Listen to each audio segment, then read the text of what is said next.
د داعش د مرکزونو او روزلو په اړه د اسلامي امارت نښه او خبره په عمل کې ثابته شوه او زلمی خلیلزاد د داعش په تنزي او روزنزي رسوا کړل. درنو لیدونکو ستړي مشئ. د افغانستان په چارو کې د امریکا پخوانی استازی وایي داعش په بلوچستان کې خوندي پټنځي لري او هلته روزل کیږي. زلمی خلیلزاد وایي پاکستان په کور دننه له سختو سیاسي، اقتصادي او امنیتي ننګونو سره مخ دی او سیمه یې هم ناامنه کړې ده.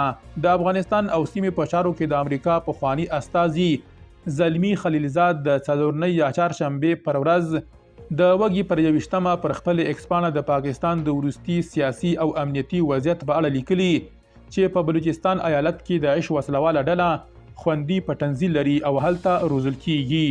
شنونکي وایي چې دا مهال پاکستان له سختې سیاسي، امنیتي او اقتصادي بېثباتۍ سره مخ دی چې دغو ستونزو ته د پاکستاني چارواکو له لوري هیڅ حل لارې نه دي لټول شوې. ښاغلي خلیلزاد د پاکستان د اوسنۍ واکمنۍ او امنیتي ادارو له لوري د پاکستان تحریک انصاف ګوند د 7 غړو د نیولو په تړاو لیکلي چې پاکستاني ځواکونه اوس ان سیاسي مخالفان هم نیسي. په پاکستان کې له جنرال عاصم منیر څخه چې په اصل کې واکمني هم چلوي ناهیلي ډیره شوې چې په دې سره ولسي اعتراضونه پراخ شوي دي. په بلوچستان کې ناامني ډیره شوې او هلته داعش ډله په قرارۍ سره راټولیږي او روزنه ترلاسوي. دغه بېثباتي په سیمه کې ترهګرۍ ته لاره هواروي.